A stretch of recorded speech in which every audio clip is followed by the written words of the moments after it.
الحمد لله رب العالمين والصلاة والسلام على سيد المرسلين وعلى آله وصحابه أجمعين أما بعد أعوذ بالله من الشيطان الرجيم بسم الله الرحمن الرحيم يا أيها الذين آمنوا اتقوا الله وكونوا مع الصادقين صدق اللہ العظیم۔ نہایت ادب و احترام کے ساتھ سب سے پہلے عقائد و جہاں روحی فدا حضور احمد مجتبی محمد مصطفیٰ صلی اللہ علیہ وسلم کی مقدس بارگاہ میں درود و سلام کا نذرانہ پیش کریں۔ اللہم صلی علی سیدنا و مولانا محمد و آلہ و صحبہ و بارک وسلم صلاۃ و سلام علیک یا رسول اللہ صلی اللہ تعالی علیہ وسلم۔ غریب آئے ہیں در پر تیرے غریب نواز، غریب آئے ہیں در پر تیرے غریب نواز، کرو غریب نوازی میرے غریب نواز۔ تمہارے در کی کرامت یہ بارہا دیکھی، تمہارے در کی کرامت یہ بارہا دیکھی، غریب آئے ہیں اور ہو گئے غریب نواز، اور تمہارے در سے ہمارا بڑا تعلق ہے، تمہارے در سے ہمارا بڑا تعلق ہے کہ ہم غریب بڑے تم بڑے غریب نواز، ہم غریب بڑے تم بڑے غریب نواز۔ سب سے پہلے تو لائق مبارکباد بابو ناوید اور ان کے نوجوان ساتھی ہیں جنہوں نے اپنے محلے میں خواجہ غریب نواز رحمۃ اللہ علیہ کا یہ محفل، یہ مجلس اور ان کا ذکر جمیل کیا، اور اس میں خوش نصیب ہیں جو ہمارے مرد و خواتین حضرات و حضرات جو یہاں حاضر ہیں یا جو اپنے گھروں سے سماعت کر رہی ہیں۔ یقیناً یہ بہت بڑی سعادت مندی خوش نصیبی ہے کہ ہم اپنے محلے میں اپنے دروازوں پر اللہ والوں کا ذکر کرتے ہیں۔ اللہ تبارک و تعالیٰ اس محفل کو قبول فرمائے اور اس محفل کے صدقے اللہ والوں کے فیوز و برکات سے مالا مال فرمائے۔ ایک بار درود پاک پڑھیں، اللہم صلی علی سیدنا مولانا محمد و آلہ و صحبہ و بارک وسلم صلاۃ و سلام علیک یا رسول اللہ صلی اللہ تعالی علیہ وسلم۔ ہم نے خطبہ مسنونہ میں مختصر سی قرآن کی آیت کی تلاوت کا شرف حاصل کیا۔ اللہ رب العزت مومنین سے خطاب فرماتے ہوئے ارشاد فرماتا ہے، یا ایھا الذین آمنو، اے ایمان والو، اتقوا اللہ، اللہ سے ڈرتے رہو، وکونوا مع الصادقین، اور میرے سچے بندوں کے ساتھ زندگی گزارو۔ اس آیت کریمہ میں اللہ تعالیٰ اپنے مومن بندوں سے خطاب کیا اور مومن بندوں سے دو باتوں کا حکم دیا، دو حکم عطا فرمایا۔ پہلا حکم یہ دیا کہ اللہ سے ڈرتے رہو۔ اللہ سے ڈرنے کا کیا مطلب ہے؟ کہ اللہ سے جو سب سے بڑی ذات ڈرنے والی ہے، اللہ کے سب سے بڑے پیغمبر صلی اللہ تعالی علیہ وسلم جن کے ہم امتی ہیں، یہ ہماری خوش نصیبی ہے کہ ہم ان کے امتی ہیں، ان کے نقش قدم پر چلنا ہی اللہ سے ڈرنا ہے، ان کی سنتوں پہ زندگی گزارنا ہی اللہ سے ڈرنا ہے۔ شریعت مطہرہ کا علم حاصل کرنا، جائز ناجائز حلال حرام ان تمام چیزوں کو، قرآن کا علم حاصل کرنا، حدیث پاک کا علم حاصل کرنا، اور شریعت کا علم حاصل کرنے کے بعد اس کے مطابق زندگی گزارنا ہی اللہ سے ڈرنا ہے۔ اللہ کے ڈر سے حلال کھانا، اللہ کے ڈر سے حرام چھوڑ دینا، اللہ کے ڈر سے جائز کو ہاتھ لگانا، اللہ کے ڈر سے ناجائز سے کنارہ کش اختیار کرنا، اللہ کے ڈر سے نیکی کرنا، اللہ کے ڈر سے گناہ ترک کر دینا، یہی اللہ سے ڈرتے رہنا ہے۔ اتقوا اللہ، اللہ سے ڈرتے رہو۔ اور دوسرا کام، وکونوا مع الصادقین، اور سچوں کے ساتھ ہو جاؤ، اللہ والوں کے ساتھ ہو جاؤ، پیغمبران اسلام کے نقش قدم پر اپنے آپ کو حوالے کر دو۔ دو چیزیں ہیں، لیکن پہلے نمبر پر اللہ تبارک و تعالیٰ اپنا خوف فرما رہا ہے کہ میرا خوف اختیار کرو، یعنی کہ سب سے پہلے تم شریعت کو اختیار کرو، سب سے پہلے قرآن کا علم حاصل کرو، سب سے پہلے حدیث پاک کو حاصل کرو، سب سے پہلے سنت مصطفیٰ کو اپناؤ، شریعت کا علم حاصل کرنے کے بعد شریعت پر چلتے رہو، اور شریعت پر چلنے کے ساتھ ساتھ اللہ والوں کی صحبت بھی اختیار کرو، اللہ کے ولیوں کے دامن میں بھی وابستہ ہو جاؤ، اللہ والوں کی بارگاہ میں حاضری بھی دیتے رہو۔ دونوں کو لے کر چلنا ہے۔ ہم قرآن و حدیث خوب پڑھتے ہیں، نماز پہ نمازیں خوب ادا کرتے ہیں، اللہ تعالی کی خوب عبادت کرتے ہیں، لیکن اللہ والوں کو گالی دیں، اللہ والوں کی بارگاہ میں حاضری دینے کو ناپسند کریں، جو اللہ والوں کی بارگاہ میں حاضر ہوتا ہے اس کو روک دیں اور اس کے بارے میں اناپ شناپ بکیں، تو پہلے حکم پہ تو عمل ہو گیا، لیکن کونوا مع الصادقین پر عمل نہیں ہوا، اللہ والوں کے ساتھ رہنے کا حق ادا نہیں ہوا۔ لیکن اگر وہیں اللہ والوں کے ہاں تو خوب جاتے ہیں، نیاز پہ نیاز کرا رہے ہیں، فاتحہ پہ پڑھا فاتحہ کرا، ہر سال اجمیر جا رہے ہیں، ہر سال جو ہے مزاروں پہ حاضری دے رہے ہیں، لیکن کبھی اللہ کے گھر میں مسجد نہیں گئے نماز پڑھنے کے لیے، نہ فجر کی نماز پڑھی، نہ ظہر کی نماز پڑھی، نہ مغرب کی نماز پڑھی، نہ عشاء کی نماز پڑھی، کوئی نماز نہیں، نہ حلال سے مطلب ہے، نہ حرام چھوڑنے سے مطلب ہے، نہ حلال کھانے سے مطلب ہے، نہ جائز کام سے مطلب ہے، نہ ناجائز چھوڑنے سے مطلب ہے، نہ حلال کی تمیز، نہ حرام کا خوف، نہ جائز کی فکر، نہ ناجائز کا کوئی خوف۔ جیسے تیسے اور قومیں زندگی گزار رہی ہیں ویسے یہ زندگی گزار رہے ہیں، نہ وضو کا طریقہ معلوم، نہ نماز کا سلیقہ معلوم، کوئی شریعت کا کوئی علم ہی نہیں معلوم، لیکن مزار پہ حاضری دیے جا رہے ہیں، چلے پہ چلہ کیے جا رہے ہیں، فاتحہ پہ فاتحہ دلائے جا رہے ہیں، لیکن شریعت کا کوئی علم ہی حاصل نہیں کرتے، نماز پڑھنے کا ڈھنگ ہی نہیں سیکھتے۔ تو یہ بھی ایک ہی حکم پہ عمل ہوا، پہلے حکم پر عمل نہیں ہوا۔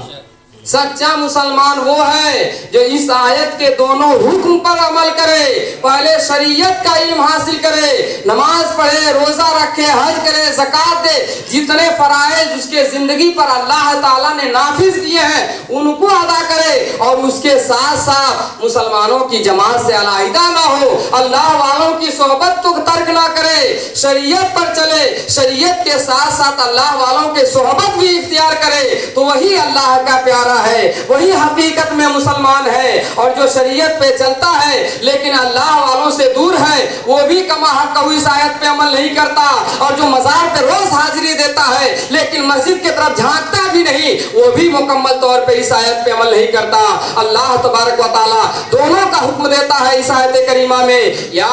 ایھا الذین آمنو، اے ایمان والو، اتقوا اللہ، اللہ سے ڈرتے بھی رہو، وکونوا مع الصادقین، اور سچوں کے ساتھ ہو جاؤ، اللہ والوں کے صحبت اختیار کرو، اللہ والوں کی بارگاہ میں حاضری دیا کرو۔ حضرات محترم، انہی اللہ کے ولیوں میں ایک بہت بڑا نام عطائے رسول، خواجہ خواجگان، سلطان الہند، ہند کے راجہ، ہم سب کے خواجہ سیدنا شیخ معین الدین چشتی اجمیری سنجری رحمت اللہ تعالی حضور غریب نواز رحمت اللہ تعالی علیہ کا بھی ہے۔ اور ہم ہندوستانیوں پر اللہ و رسول کے بعد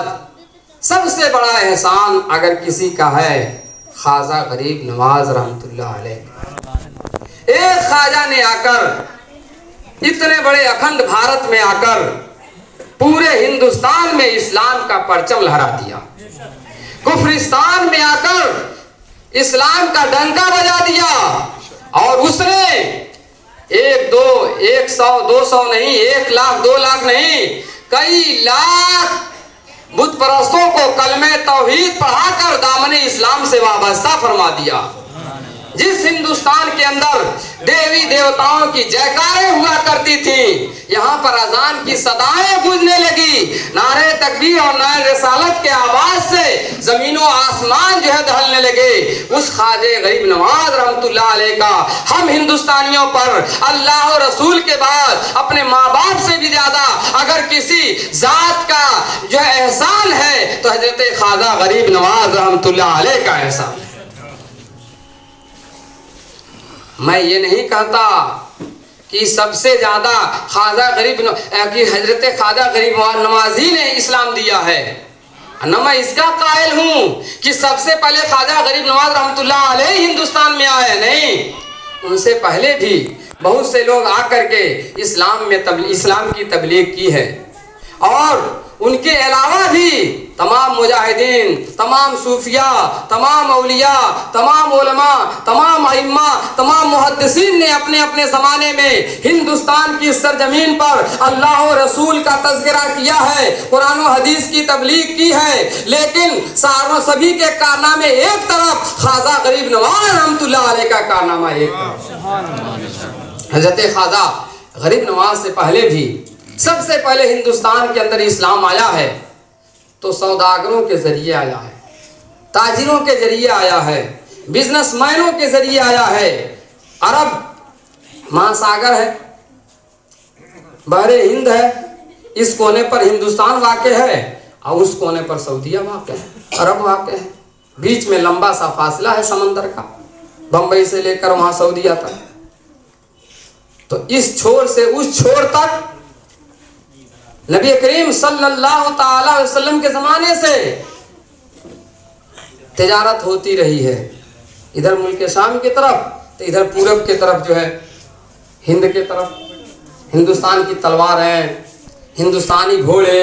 سب سپلائی ہوتے تھے سعودیہ نبی کریم صلی اللہ علیہ وسلم کے زمانے میں بھی۔ تو وہاں کے جو تجار تھے، تاجر تھے، جب وہ اسلام کا سورج طلوع ہو گیا، آقا دو جہاں صلی اللہ تعالی علیہ وسلم نے اسلام کی تبلیغ فرما دی، پورے عرب کے اندر جب اسلام کا کلمہ پڑھا جانے لگا، جوگ در جوگ لوگ مسلمان ہونے لگے، تو اسی مسلمانوں کی جو ٹولی تھی، جو گروہ تھی، جو قافلہ تھا تاجروں کا، وہ تاجر یہاں گجرات کے، پوربندر کے اور اس طرح کیرلا سائیڈ کے، سری لنکا سائیڈ کے ساحلی سمندروں پہ آتے گئے اور یہاں پر تجارت کرنے کے ارادے سے آتے تھے، وہاں کا سامان یہاں، یہاں کا سامان وہاں لے جاتے تھے، لیکن ان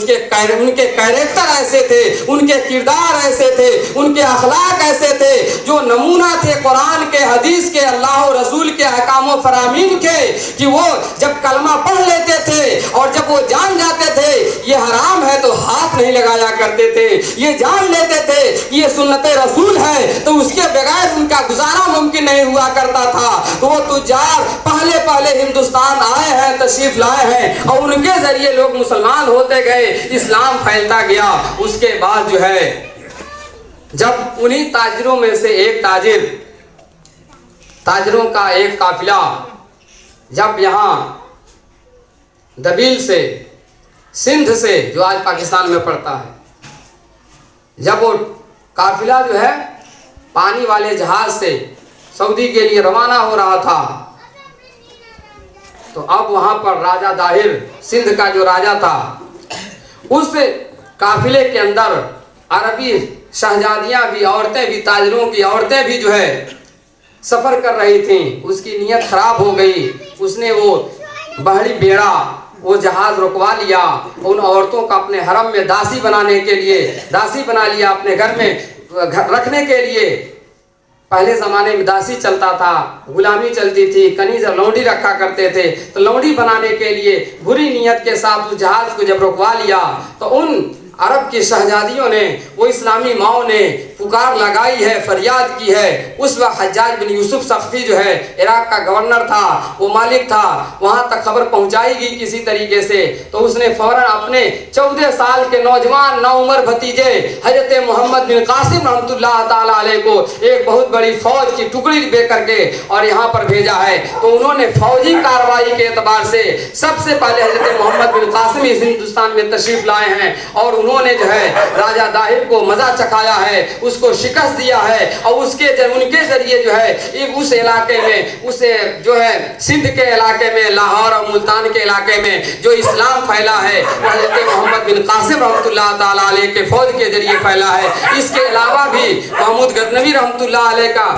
جو ان کے بھانجے تھے، جن کا نام سید سالار مسعود غازی رحمۃ اللہ علیہ ہے، یہ حضرت خواجہ غریب نواز کے آنے آنے سے پہلے انہوں نے بھی 14 سال کی نوجوانی میں یہاں پر جو ہے تشریف لائے اپنے فوج کے ساتھ. اب بہرائچ کے اندر آپ نے جنگ لڑی ہے, وہاں پر اپنے کارنامے کے ذریعے وہاں بھی اسلام کا بول بالا فرمایا, اسلام کا پرچم لہرایا ہے. بہرائچ شریف کے اندر جو اپنے یو پی کے اندر پڑتا ہے. اس کے بعد معاملہ آیا ہے, نمبر آیا حضرت خواجہ غریب نواز رحمۃ اللہ علیہ کا. لیکن حضرت خواجہ غریب نواز رحمۃ اللہ علیہ نے اسلام کی تبلیغ کی ہے وہ ایک طرف ہے, اور ان کے زمانے سے لے کر کے آج تک سب نے جو اسلام کی تبلیغ کی ہے وہ ایک طرف ہے. حضرت خواجہ غریب نواز رحمۃ اللہ علیہ آج سے 1000 سال پہلے 530 ہجری 14 رجب کو, یعنی وہ 11ویں صدی تھی,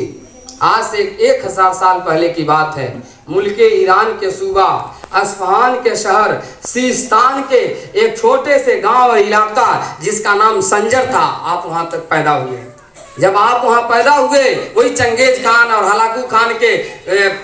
زمانہ تھا, جب چنگیز خان, ہلاکو خان یہ سب کے سب ترکستان کو, بغداد کو, بلخ کو تباہ کر رہے تھے, مسلمانوں کے حکومت کو نیست و نابود کر رہے تھے. اسی زمانے میں حضرت خواجہ غریب نواز رحمۃ اللہ علیہ پیدا ہوئے. 15 سال کے ہوئے کہ آپ کے ماں باپ کا انتقال ہو گیا, اور آپ کے وراثت میں ایک پنچکی اور ایک باغ ملا. آپ اس وقت 15-16 سال کے ہو چکے تھے. اب اسی باغ پنچکی کے ذریعے اپنی گزر بسر کر رہے تھے, اسی کھیتی میں لگے ہوئے تھے کہ اس زمانے میں ایک بہت ہی اللہ کے مظلوم فقیر بندے کا اس باغ سے گزر ہوا, جن کا نام حضرت ابراہیم قندوزی رحمۃ اللہ علیہ ہے. وہ آپ کے باغ میں تشریف لائے. اس نوجوان بچے نے آپ کا استقبال کیا, ادب کیا, احترام کیا, اپنے باغ سے انگور کا خوشہ توڑ کر کے سامنے رکھ دیا. اس اللہ کے ولی نے اس کو تناول کیا. تناول فرمانے کے بعد اس نے اپنے نگاہ ولایت سے دیکھ لیا کہ یہ نوجوان آگے چل کر کے ولایت حاصل کرنے والا ہے, اللہ کا ولی بننے والا ہے.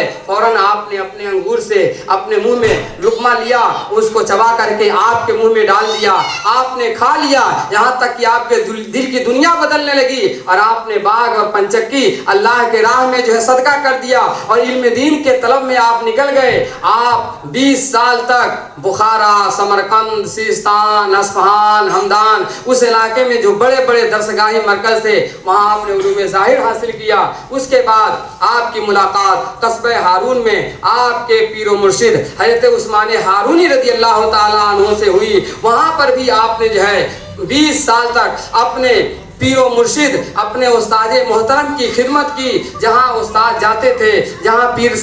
مرشد جاتے تھے, ان کا بورا, ان کا بستہ, ان کا بوریا, ان کے جوتے, ان کے کھڑاؤں اپنا لے کر کے پیچھے پیچھے چلا کرتے تھے. 20 سال تک جب آپ نے خدمت کر لی اور استاد اپنے پیر و مرشد سے آپ نے تعلق قائم کر لیا, اور مرشد نے آپ کو دیکھ لیا کہ میرا یہ خلیفہ, میرا یہ مرید اب تک تبلیغ کے لائق ہو چکا ہے, اور ترسیل کے لائق ہو چکا ہے, ہدایت کے لائق ہو چکا ہے, تو پیر و مرشد نے آپ کو اپنے ساتھ لے کر آقا دو جہاں صلی اللہ تعالی علیہ وسلم کی بارگاہ میں حاضری دی, اور خواجہ غریب نواز رحمۃ اللہ علیہ کو آگے پیش کیا. اور بارگاہ رسالت مآب صلی اللہ تعالی علیہ وسلم میں آپ نے عرض کیا کہ اے دو جہاں کے سردار, دو جہاں کے ہادی اور رہبر, میں نے اپنی زندگی کی کمائی ایک